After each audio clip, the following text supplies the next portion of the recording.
focus. Ideate, innovate, enable.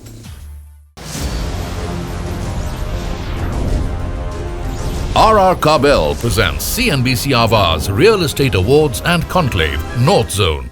Namaskar. Hello and a very warm welcome to RR Kabel presents CNBC Awaaz 14th Real Estate Awards and Conclave North Zone, powered by News 18 Network, Associate Partner RR Parkin, Knowledge Partner Knight Frank India. Real Estate Awards and Conclave देश के उन चुनिंदा awards shows में से है जो कि काफ़ी प्रतिष्ठित हैं, भरोसेमंद माने जाते हैं। आज देश की राजधानी नई दिल्ली में हम इनके नॉर्थ जोन एडिशन के साथ पहुँचे हैं, जहां आज की शाम हम उन बेहतरीन प्रोजेक्ट्स और डेवलपर्स को सम्मानित करेंगे जिन्होंने रियल एस्टेट सेक्टर को एक नए मुकाम पर पहुंचाया है और दूसरों के लिए इंस्पिरेशन साबित हुए हैं।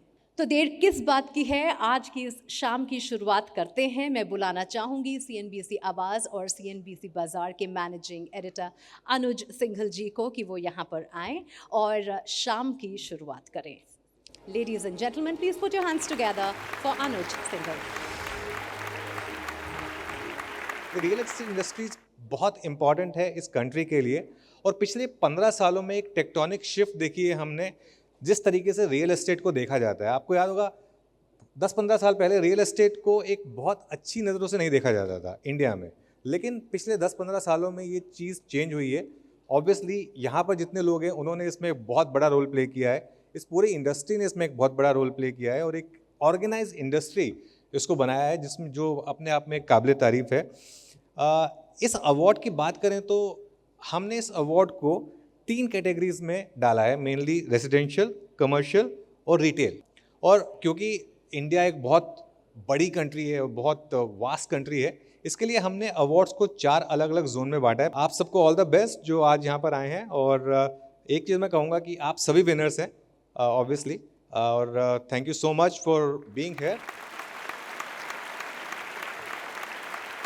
अब मैं मंच पर आमंत्रित करना चाहूँगी आर काबिल के मैनेजिंग डायरेक्टर श्री गोपाल काबरा साहब को कि वो आएँ और ओपनिंग एड्रेस।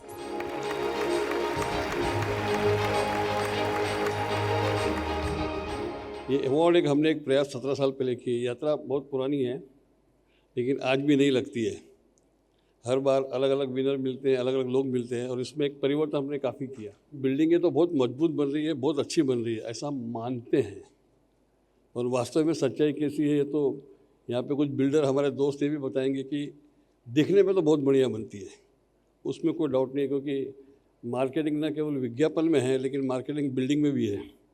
हमको नई चीज़ पे और ध्यान देना है। क्या जो बिल्डिंगें बन रही है, चाहे कमर्शियल हो, चाहे रेसिडेंशियल हो, चाहे मॉल हो, चाहे वेयर हाउसेज बन रहे हैं या जो नई नई चीज़ें डाटा सेंटर बन रहे हैं, क्या उसकी लाइफ 100 साल की है सुरक्षित रूप से? क्या हम सेबी को इस बात को बात कर सकते हैं? कॉर्पोरेट गवर्नेंस की बहुत बातें हो रही हैं जहाँ पे आपका ट्रांजैक्शन अच्छे से होने चाहिए, ये होने चाहिए, लेकिन सेबी को मेरे को लगता है इस बात पे अब ये ध्यान देना चाहिए कि जो कंपनी अपना प्रोडक्ट बनाती है वो सही BIS स्टैंडर्ड के हिसाब से है कि नहीं, इसको भी कॉर्पोरेट गवर्नेंस में लेना चाहिए। ये BSE और NSE में भी देश के लिए बहुत ज़रूरी है। रियल एस्टेट सेक्टर को बढ़ना ये RR काबिल के लिए, बिल्डर के लिए नहीं, पर देश की इकोनॉमी के आधार पर हर सबको मकान मिले। और जिस प्रकार का एस्पिरेशन आज जो भारतीय जनता में या भारतीय यंग लोगों में आया है कि हर एक के पास अपना खुद का मकान होना चाहिए, ये सेक्टर मजबूत हो, इसी आधार पर हमने अवार्ड चालू किया। बहुत बहुत धन्यवाद।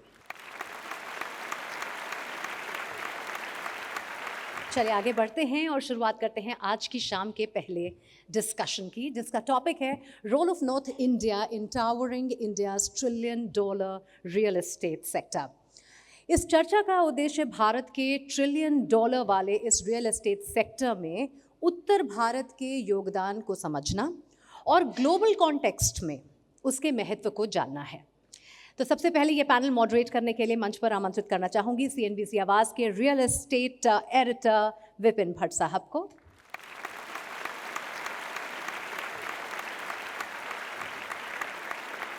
चलिए बिना विलंब के चर्चा की शुरुआत की जाए और पहला सवाल लेकर मैं विपुल साहब आपके पास आऊँगा, क्योंकि सबसे रीसेंट जो रियल एस्टेट पर मैंने बातचीत की है वो आपके साथ की है। पिछले 6-8 महीने में काफ़ी बातचीत हुई है हमारी, चाहे जूरी पर हो या ऑफ जूरी। आपने 2-3 बार ये जिक्र किया, इनफैक्ट और भी जगह से सुनने में आया कि रियल एस्टेट के लिए सबसे अच्छा वक्त है। तो हाँ, है तो सही कि सेल्स बहुत अच्छे हैं, नंबर्स बहुत अच्छे हैं, लेकिन क्या सेल्स नंबर्स बैलेंस शीट उसी लिहाज से ये सबसे अच्छा है या उसके बियॉन्ड भी आप कुछ देखते हैं? मार्केट रियल एस्टेट साइकिल के हिसाब से चलता है। पिछले 25 साल में मैंने करीब 3 साइकिल देखी हैं। हिस्ट्री से कि 8 से 12 साल की साइकिल होती है एक रियल एस्टेट की। इस मार्केट का मेरे को सबसे बढ़िया पार्ट ये लगता है कि ये 1, 2 या 4-5 टॉप सिटीज़ में नहीं है। It is about 10 to 12 states, it is about 50 to 60 cities जहाँ पे ये काम हो रहा है। But more important than the fact कि प्राइस बढ़ रहे हैं, वेलोसिटी बढ़ रही है, आई थिंक ये ज़्यादा इम्पॉर्टेंट है कि क्यों हो रहा है। पूरे सेक्टर से आप ही के चैनल पे अगर आज से 3 साल पहले या 4 साल पहले, 5 साल पहले कोई भी चीज़ देखेंगे तो वो बोलते थे भाई बहुत प्रॉब्लम हुई है सेक्टर को, डीमोनेटाइजेशन हो गया, रेरा आ गया, उसके बाद इतने सारे लॉज आ गए, सख्ती हो रही है, कोई प्रोजेक्ट्स कंप्लीट नहीं हुए हैं। वो जो टफ स्टेप्स हुए हैं उन सब के कारण आज की डेट में ये सिचुएशन है कि जो कस्टमर का कॉन्फिडेंस है that in my opinion is at a all time high. दूसरा होता है एक्सपेक्टेशन ऑफ प्राइस इंक्रीज, क्योंकि आज की डेट में भी 80% of wealth of an average Indian is in real estate.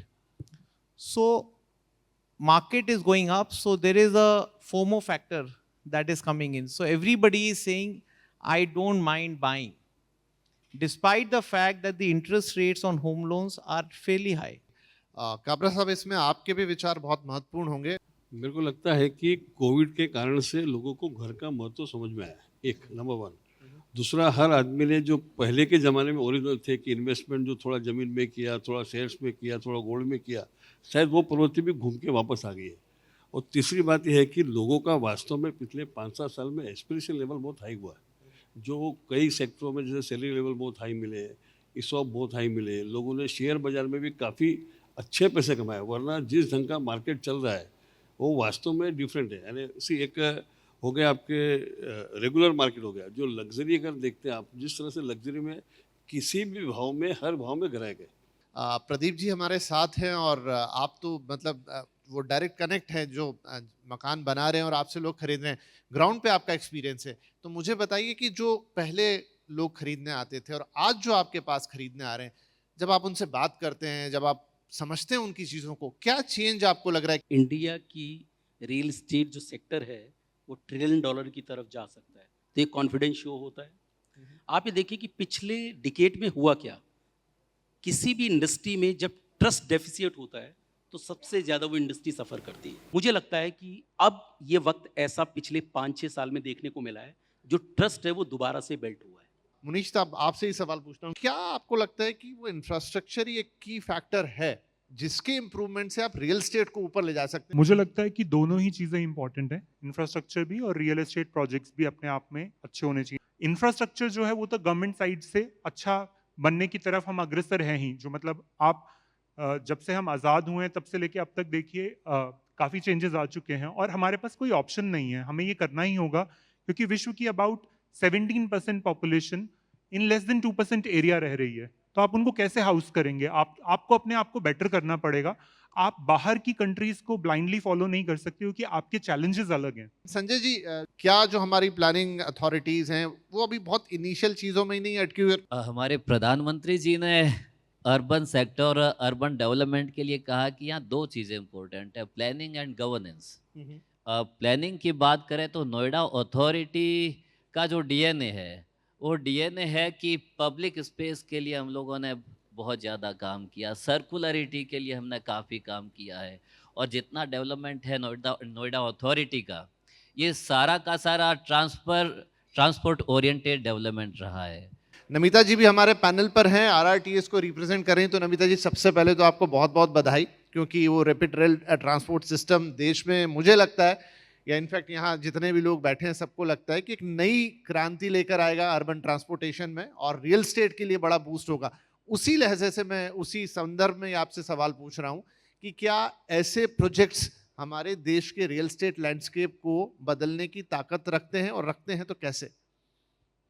Internationally भी देखा गया है कि जहाँ पे भी ट्रांजिट आता है या रेल बेस्ड डेवलपमेंट होता है, ज़्यादातर रोड बेस पे भी होता है, पर जहाँ रेल बेस्ड डेवलपमेंट होता है ग्रीन फील्ड एरियाज़ में, कि जहाँ आबादी नहीं है, वहाँ पे अगर सरकार ऐसी नीतियाँ लाए, ऐसी पॉलिसीज़ आएँ और ऐसे प्रयास किए जाएं, तो एक बैलेंस्ड डेवलपमेंट किया जा सकता है।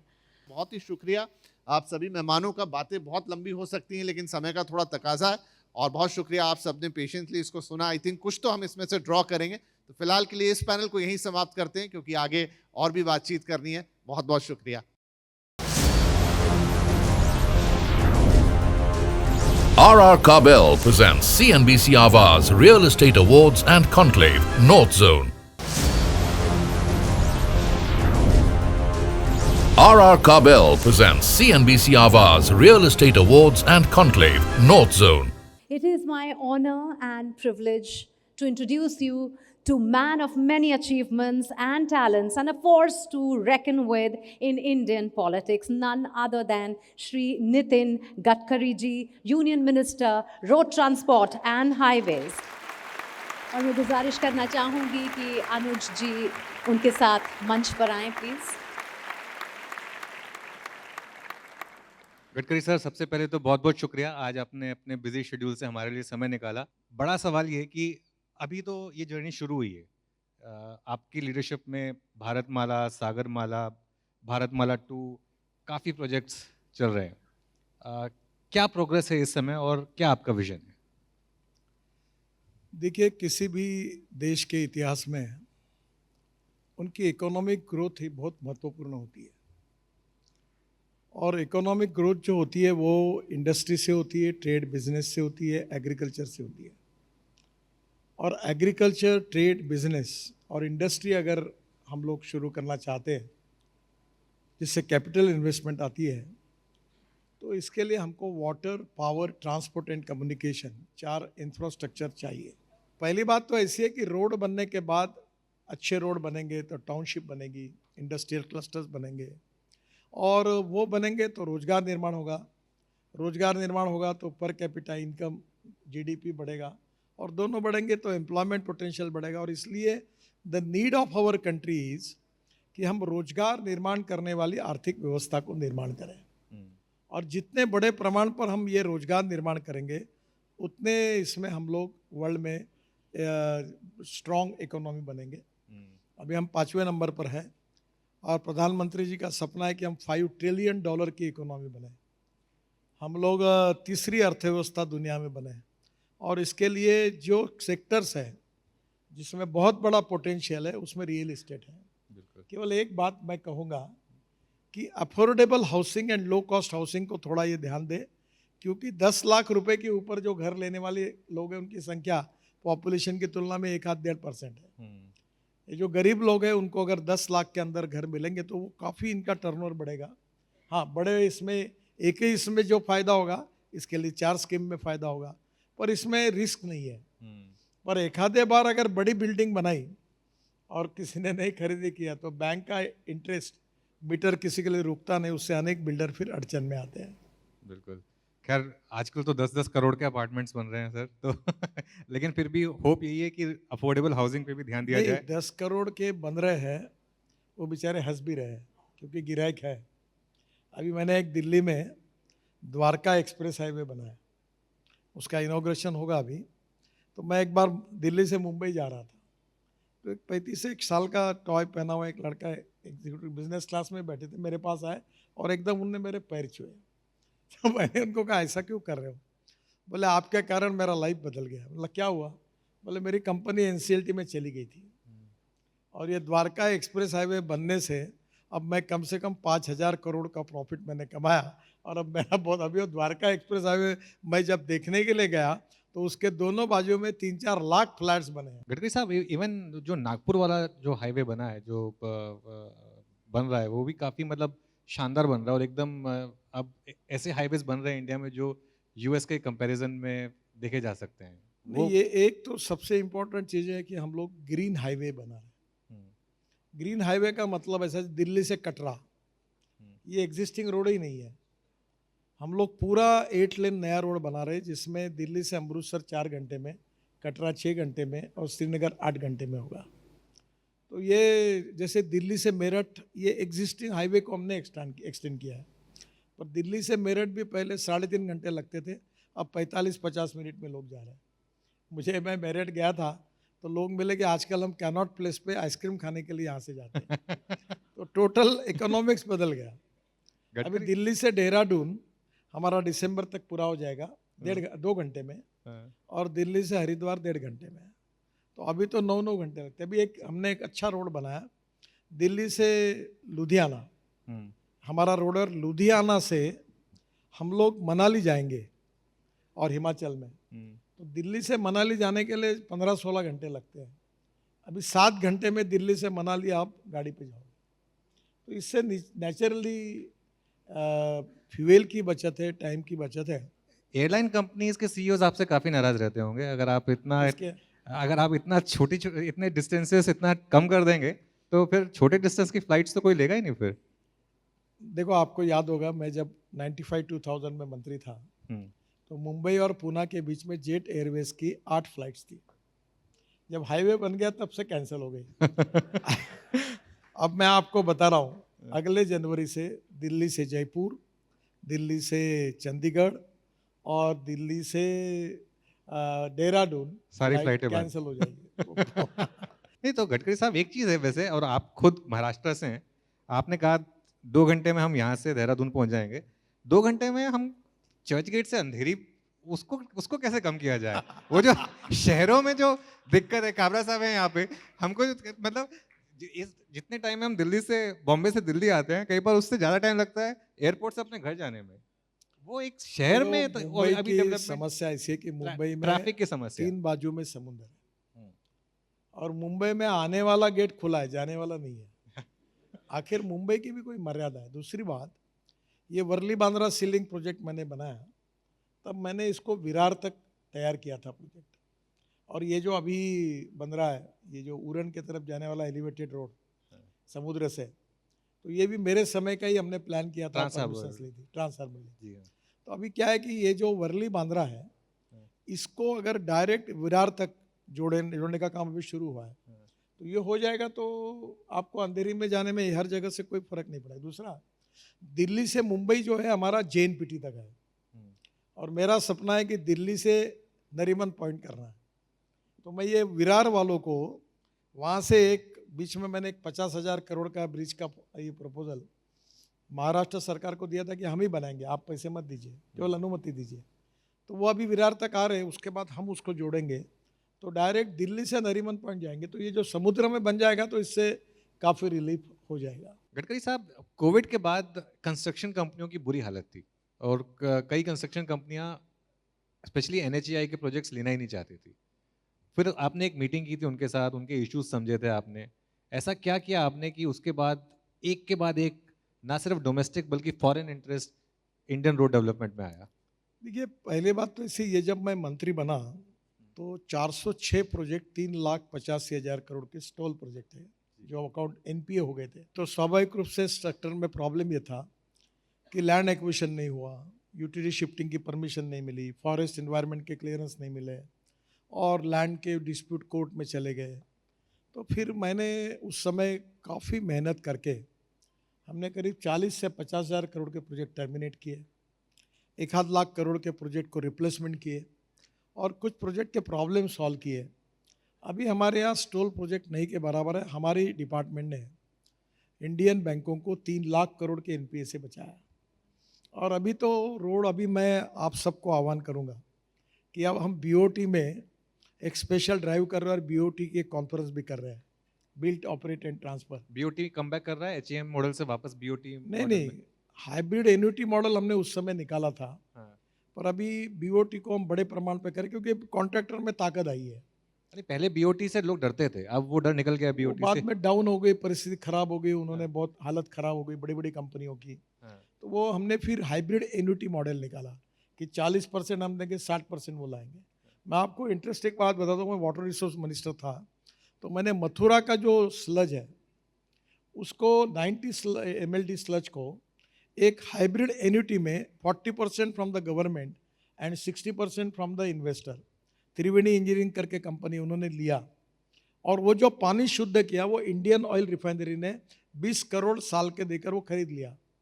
प्रोजेक्ट सक्सेसफुली हुआ। तो आजकल तो solid waste management, liquid waste management, road में तो कोई प्रॉब्लम ही नहीं है। अभी मैं आपको बताऊँ, हमने इनविट मॉडल में मुंबई स्टॉक एक्सचेंज में हमारे बॉन्ड इशू को लॉन्च किया, तो 7 दिन का टाइम था और लॉन्च करने के बाद, और मुझे वो बाद में घंटा बजाकर उसको बंद करना था। तो पहले दिन 7 घंटे में हमारा 7 टाइम्स ओवर सब्सक्राइब हुआ, इतना पैसा मिला। और अब मैंने तय किया कि अब बड़े लोगों के पैसे से रोड नहीं बनाएंगे, जो छोटे लोग हैं, सरकारी नौकर है, कांस्टेबल है, कंपाउंडर है, नर्स है, ये छोटे पत्रकार, छोटे जो सैलरी वाले हैं, मैंने उनको कहा कि मैं आपको 8.05% इंटरेस्ट ईयरली दूंगा और इंटरेस्ट आपके अकाउंट में हर मंथ में जमा करूंगा। तो बैंक में फिक्स डिपॉजिट और ये करे तो 4.5-5%, ये 8.05% AAA रेटिंग NHI का है। तो अब पैसे की कोई कमी नहीं है और वो पैसे में वापस कर सकते हैं। Thank you so much Gadkari Thank sir, you. Thank you so much.